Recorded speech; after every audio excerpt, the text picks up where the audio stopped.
Here is the news at 9. First, the highlights. Governor Sanwo-Olu unveils 170 units of housing projects in Agboyi-Ketu local council development area. Federal government appeals to aviation unions against strike.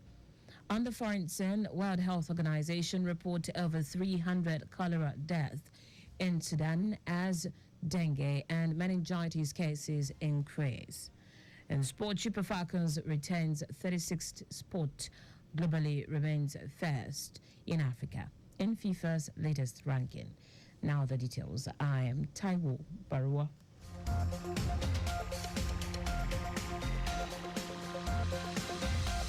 Governor Babajide Sanwo-Olu has unveiled 170 units of housing project in Agboyi-Ketu local council development area of Lagos State. Governor Sanwo-Olu, who commended the chairman of the LCDA for his continuous effort to raise the bar of governance and ensuring purposeful development for people to enjoy the dividends of democracy, noted that local government and local council development areas in the state are working well. The governor pledged to ensure that Lagos will continue to have irreversible trajectory of development in housing, healthcare delivery, education, tourism, as well as road and transport solution. Within the last 5 years, I think we're on number 19 or 20 of various housing estates that we as a state government have handed over, excluding the ones that the local government and the LCDAs are doing. And so you can see that we are about purposeful development, about ensuring that we can provide affordable, safe, secure accommodation for our teeming population. Once again, I want to congratulate the people of Agboyi-Ketu for having a working local government chairman. The chairman of Agboyi-Ketu local council development area, Delio Shinowo, who expressed gratitude to the Sanwo-Olu administration for tremendous support, said the housing initiative spearheaded by his administration through creation of Agboyi-Ketu Properties and Investment Board in collaboration with the private sector aims to align with the sustainable development goals by providing affordable, accessible and quality housing to address housing deficits in the state. Your presence underscores our administration's unwavering commitment to delivering monumental progress across all sectors of governance. I am proud to declare that our residents are thrilled to once again receive you for the third time to inaugurate projects undertaken by our administration. Furthermore, our administration places great emphasis on infrastructure development as a means to enhance human capital and stimulate economic growth. Oshino added that the housing project exemplifies the strongest collaboration with the Themes Plus agenda of the Sanwo-Olu administration. Lagos State Governor Babajide Sanwo-Olu has agreed to partner the Joint Tax Board (JTB) to encourage his counterparts in other states to embrace new revenue generation drive across the country for the overall benefit of residents. Governor Sanwo-Olu made this pledge when he received the Executive Secretary of the Joint Tax Board, Olusegun Adesokun, and the management team on a courtesy visit at Lagos House, Ikeja. The governor informed the delegation about the various steps Lagos has taken in his direction and also the recently launched Lagos Revenue Portal to encourage business-friendly environment. I would work with your office, I will work with my chairman, and I would also pass on message where I will also lead a presentation, close presentation to my colleagues, and we will show, what we need to do and how we can resource, and give them the teeth, and we'll see the changes in years ahead. We keep saying it that a lot of these states have different capability. Let each one of them be able to identify their core resource areas and let us help to push these things forward, and we can reduce whatever bleeding are happening, whatever leakages are there, and Lagos can also plan. Earlier, Executive Secretary of the Joint Tax Board, Olusegun Adesokun, commended the Lagos State Government for professionalism of the State Revenue Generating Authority and all the administration's investment and interventions in health, education, transportation, infrastructural renewal, and security. That's why we are calling on you, Your Excellency, sir, to champion this agenda amongst your brother governors at the different fora, the NGF, Economic Council, and at your peer review programs.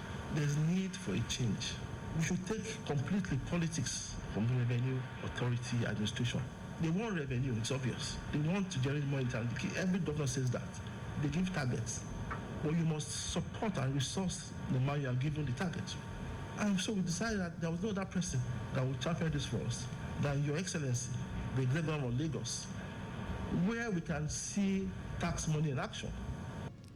The Joint Tax Board Executive Secretary had earlier called for consistency in the leadership of tax revenue generating authorities across the country and urged Governor Sanwo-Olu to champion the agenda among his colleagues in other states for overall benefit of Nigerians. The Lagos State Government, through the Ministry of Physical Planning and Urban Development, has announced commencement of verification and completeness of records of properties managed by Lagos State Urban Renewal Agency, LASURA. In a statement, General Manager LASURA, Oladimeji Animashan, called for the submission of development lease agreements between LASURA and lessees, developers, and agents for verification and general public, particularly allottees of LASURA properties, to submit their document with the agency for verification and completeness of records.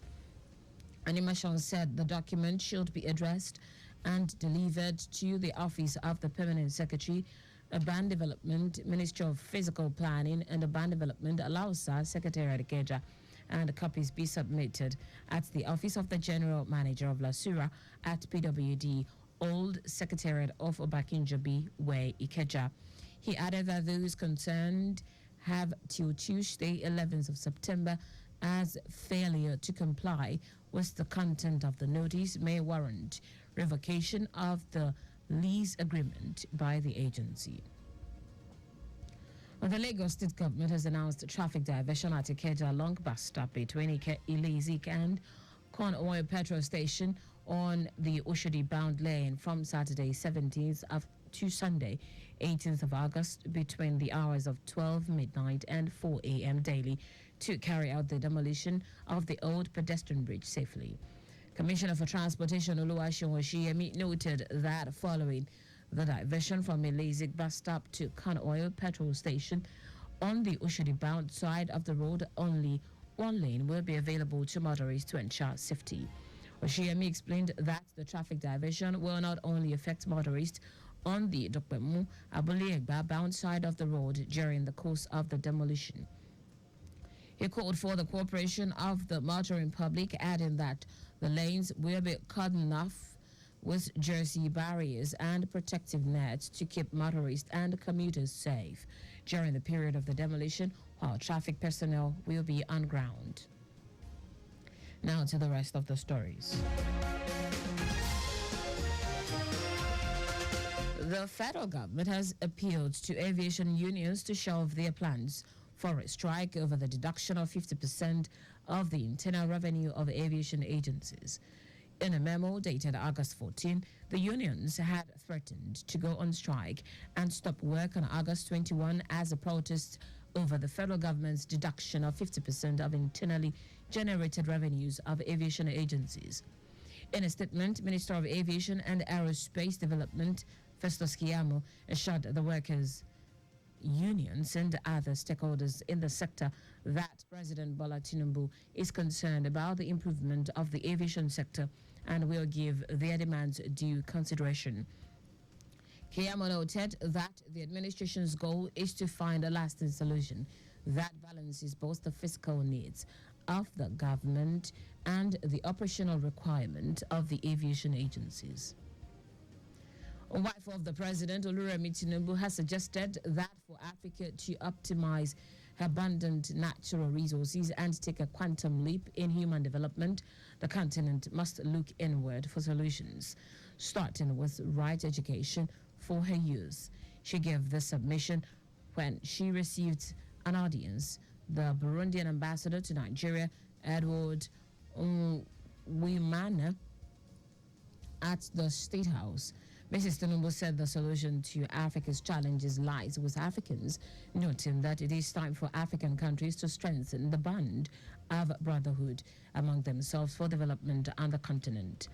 According to her, the days of taking the natural resources that the continent is endowed with for granted are over, and called on leaders to work towards empowering and enlisting youth in developmental effort. In his response, Burundian ambassador to Nigeria, Edward Nduwimana, said the visit was to register his country's appreciation for Mrs. Tinubu's interest and support for education. Nduwimana acknowledged that Burundi has had its fair share of crisis, with the country now back on the path of peace and progress. In foreign news, World Health Organization (WHO) says humanitarian crisis caused by the civil war in Sudan has increased infections, including cholera, which has killed more than 300 people. WHO spokesperson Margaret Harris said over 11,332 cholera cases and 316 deaths had been reported, while dengue fever and meningitis infections are also on the rise. According to the WHO, the recent outbreaks of cholera have also been more deadly, with fatality rates being the highest recorded in more than a decade. Cholera is caused by a bacteria spread in a contaminated food and water, and access to clean water and sanitation are important to stop its spread. In sport now, Nigeria's senior women football team, the Super Falcons, has retained its 36th position in the latest global ranking by the Federation Internationale de Football Association FIFA. The Falcons also maintained their position as the top-ranked women's football team in Africa, according to the ranking released today.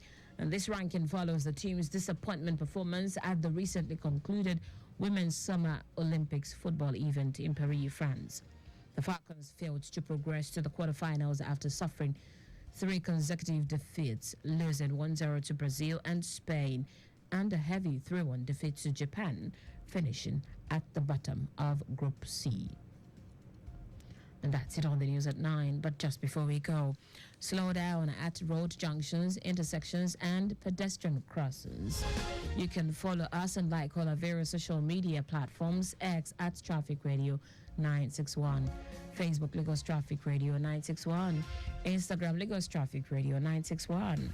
Subscribe and watch our news and programs live on YouTube at Traffic Radio 961. You can also visit our website www.trafficradio961.ng. Did you know that the Sanwo-Olu administration initiated 500 hectares rice farm technology intervention projects? You can get more details on the Lagos State Government website. To end the news, here are the highlights of the major stories.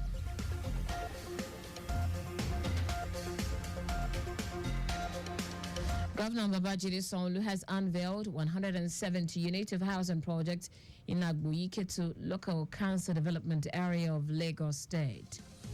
The federal government has appealed to aviation unions to shelve their plans for a strike over the deduction of 50% of the internal revenue of aviation agencies.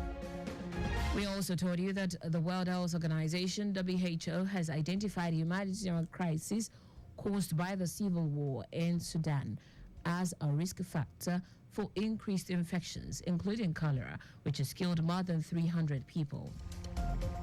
And finally, in sport, Nigeria's senior women's football team, the Super Falcons, has retained its 36th position in the latest global ranking by the Federation Internationale de Football Association, FIFA.